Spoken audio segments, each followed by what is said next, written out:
皆さんこんにちは、ネストリングスです。今回は私たちが大会用に作成したデッキを使って 3on3 バトルをやっていきたいと思います。今回は私野水航とちょめまるで対戦していきます。よろしくお願いします。お願いします。それではやっていきましょう。しょ。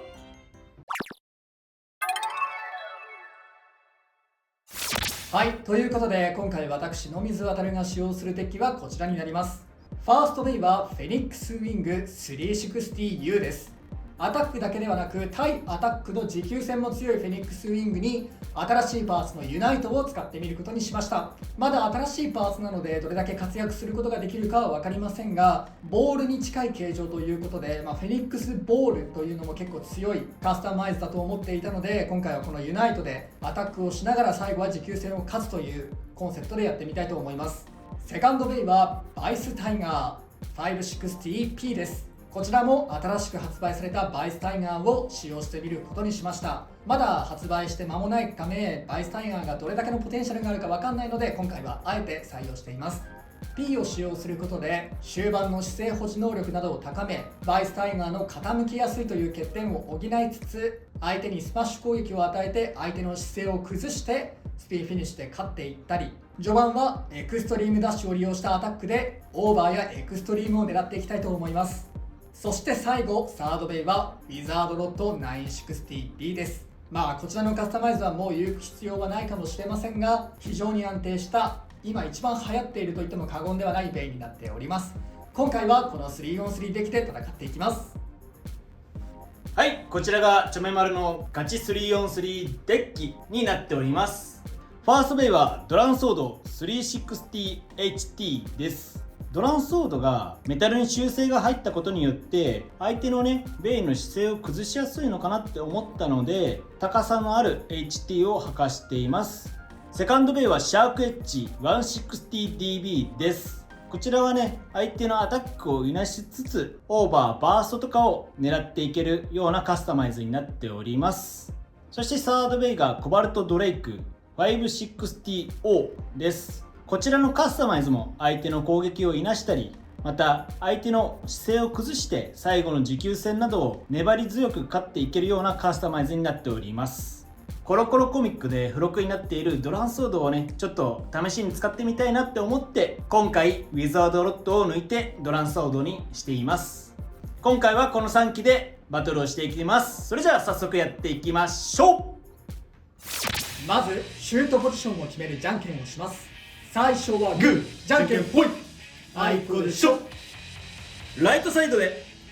お互いのファーストベイ、せーの、じゃん。フ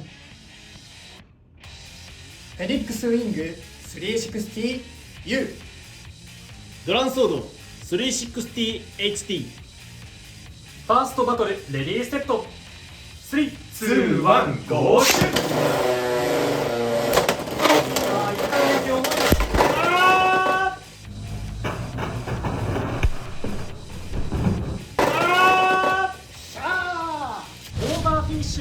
フェニックスウィングに2ポイント。痛烈な一撃が決まったね。お互いのセカンドベイ、せーの、じゃん。バイスタイガー 560P。 シャークエッジ 160DB。 セカンドバトルレディーセット、3、2、1、ゴーシュ。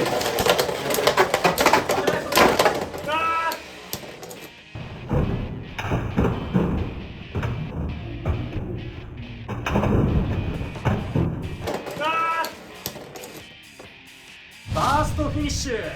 バイスタイガーに2ポイントということで、この 3on3 バトルは野水航の勝利。よーし、 3on3 バトルの勝敗は決まりましたが、最後までやっていきたいと思います。お互いのサードベイ、せーの、じゃん。ウィザードロッド 960B。 コバルトドレイク 560O。 サードバトルレディーセット、3、2、1、ゴーシュ。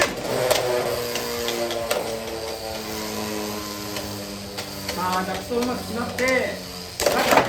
なんだそれは。違う。そんな攻撃聞いてない。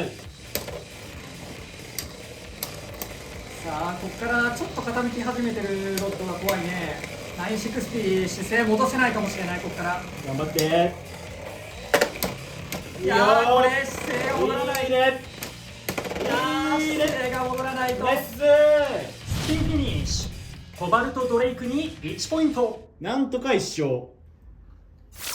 はい、ということで 3on3 バトルをやってきましたが、いかがだったでしょうか。いや今回は割と序盤にね勝負を決めることができて、こっちはコンセプト通りのバトルができたかなとは思いますね。1戦目も2戦目も正直当たりどころ的にはたまたま感もあるような感じではありましたが、ちゃんとねウィングもエクストリームダッシュをしたりとか、このバイスタイガーもあんまり不利な位置にはシュートしないようにと心がけたりはしましたね。ただタイガーとさシャークネス、正直お互いシュートポジションがねかぶってたというか、同じような場所にシュートしたかった感あったよね。そうだね。俺は真ん中から広がりたいからここに構えたかったんだよね。真ん中のちょっと上側でチョメマルが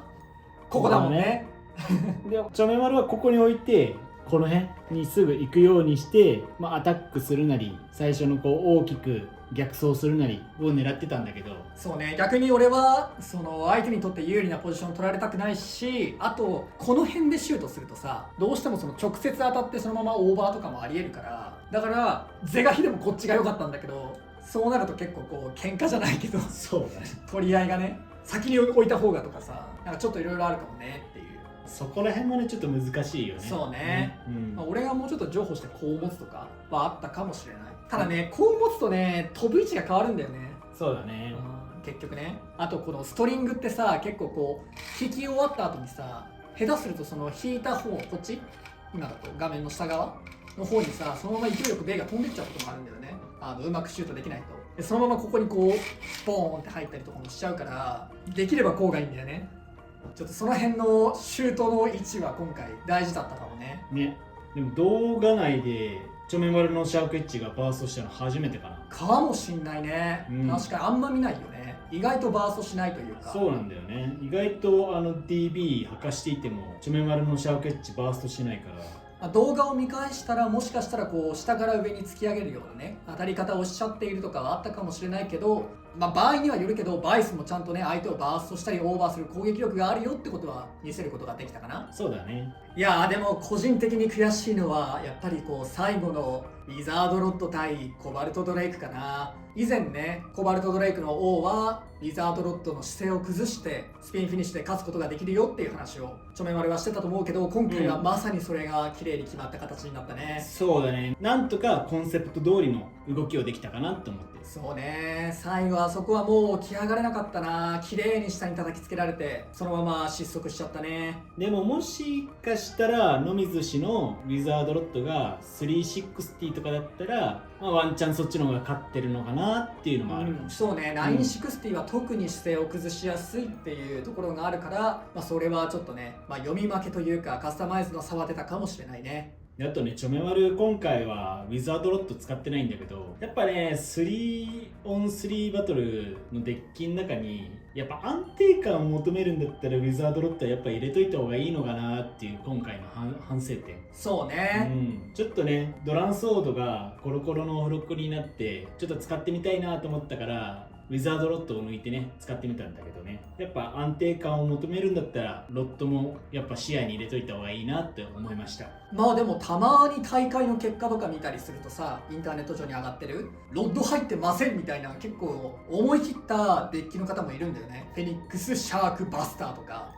ティラノとかね、アタック系のやつを入れてみたいな人もいるから、そのロッドを必ず入れなきゃいけないわけではないから、ロッドを入れないっていう選択肢も持っておくといろいろと幅広い戦術とか戦い方ができるかもしれないね。これからね左回転も出るしね。そう左回転出ちゃうんだよな、コバルトドラグーン。ようやくねこのコバルト系のね次世代機っていうか、そうね、ちょっとだけこの話もするか。コバルトドラグーンね、